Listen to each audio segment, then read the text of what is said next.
Assalamualaikum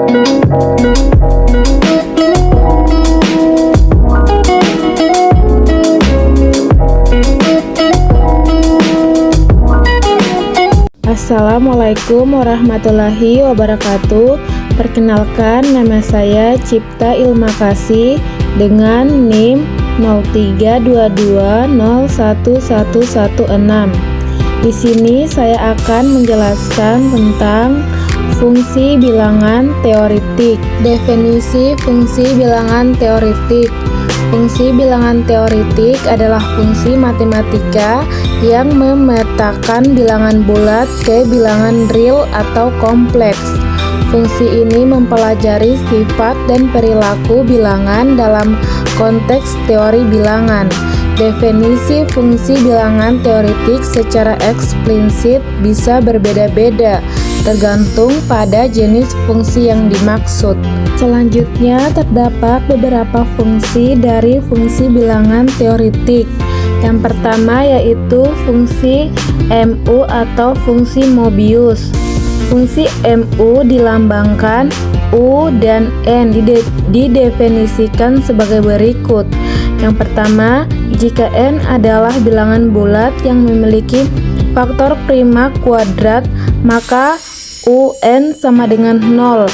Kedua, jika N adalah bilangan bulat dengan jumlah faktor prima ganjil, maka UN sama dengan -1. Ketiga, jika N adalah bilangan bulat dengan jumlah faktor prima genap, maka UN sama dengan 1.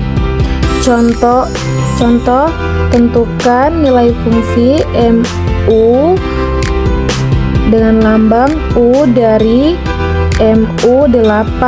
Penyelesaiannya, MU8 sama dengan 0 karena 8 memiliki faktor prima kuadrat 2 pangkat 3.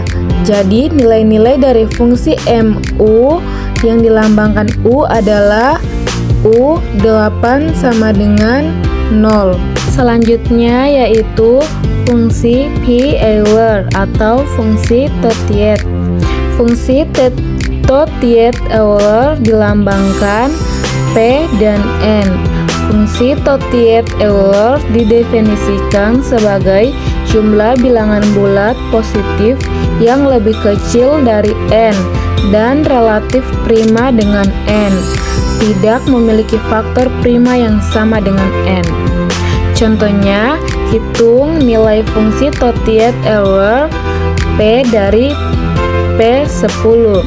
Penyelesaiannya, bilangan-bilangan yang relatif prima dengan 10 adalah 1, 3, 7, dan 9, sehingga nilai P10 adalah jumlah dari bilangan-bilangan tersebut, yaitu P10 sama dengan 4.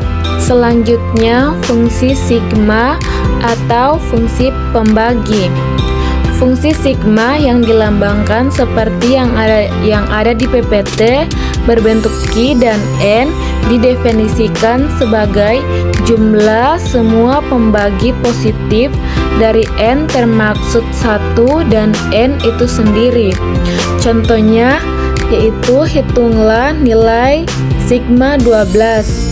Dengan penyelesaiannya, untuk menghitung sigma 12, kita tambahkan semua pembagi positif dari 12, yaitu 1 tambah 2 tambah 3 tambah 4 tambah 6 tambah 12 sama dengan 28. Lalu selanjutnya fungsi Riemann-Zeta. Fungsi Riemann-Zeta yang dilambangkan dapat dilihat di PPT didefinisikan sebagai Riemann-Zeta sama dengan 1 pangkat negatif S ditambah 2 pangkat negatif S tambah 3 pangkat negatif S ditambah 4 pangkat negatif S ditambah seterusnya. Dengan contoh, hitunglah nilai fungsi Riemann-Zeta pada S sama dengan 2 dan S sama dengan 3. Nah, penyelesaiannya rea mazeta 2 sama dengan 1 pangkat negatif 2 ditambah 2 pangkat negatif 2 ditambah 3 pangkat negatif 3 ditambah 4 pangkat negatif 4 sama dengan 1 ditambah 1/4 ditambah 1/9 ditambah 1/6 ditambah seterusnya. Kita tahu bahwa deret ini adalah deret P harmonik yang konvergen.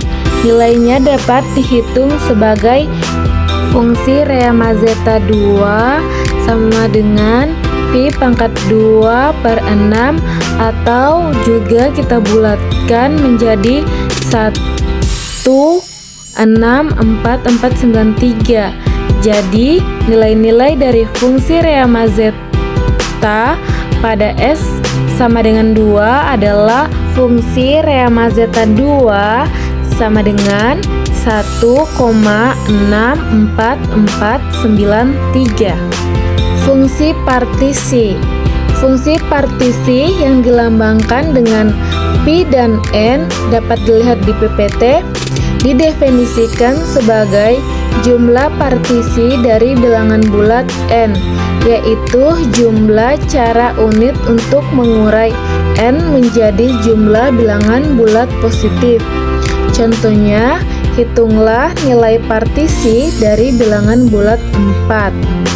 Penyelesaiannya, yang pertama, untuk menghitung jumlah partisi dari 4, kita memiliki 5 partisi, yaitu 4, 3,1, 2,2, 2,1,1 dan 1,1,1,1 sehingga partisi 4 sama dengan 5. Lalu kita melangkah ke sifat bilangan teoritik. Yang pertama yaitu sifat multiplikatif. Jika untuk setiap dua bilangan bulat positif A dan B yang relatif prima berlaku FAB sama dengan FA kali FB. Contohnya fungsi Totiet-Euler dan fungsi MU adalah fungsi multiplikatif. Kedua, sifat aditif. Fungsi bilangan teoritik memiliki sifat aditif jika untuk setiap dua bilangan bulat positif A dan B berlaku FA tambah B sama dengan FA tambah B. Contohnya, fungsi partisi adalah fungsi aditif. Ketiga, sifat periode. Beberapa fungsi bilangan teoritik memiliki sifat periodik.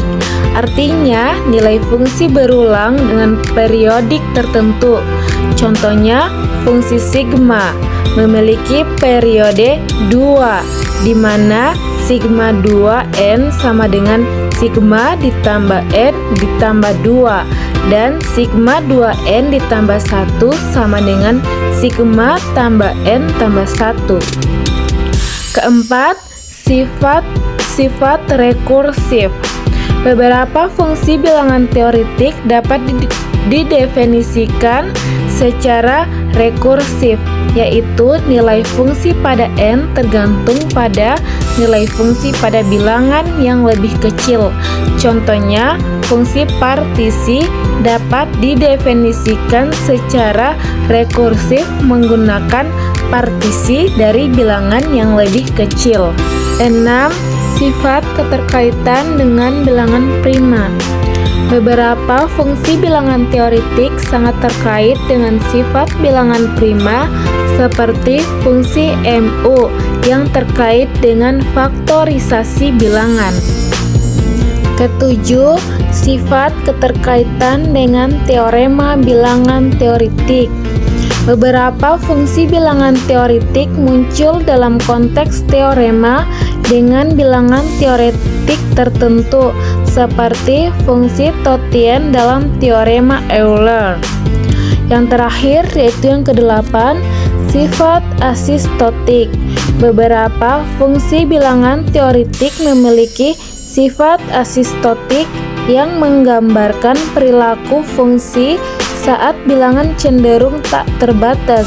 Misalnya, fungsi Riemann zeta memiliki kutub dan nol asistostik di kompleks yang terkait dengan hipotesis Riemann. Itulah penjelasan materi dari saya, lebih dan kurangnya mohon dimaafkan.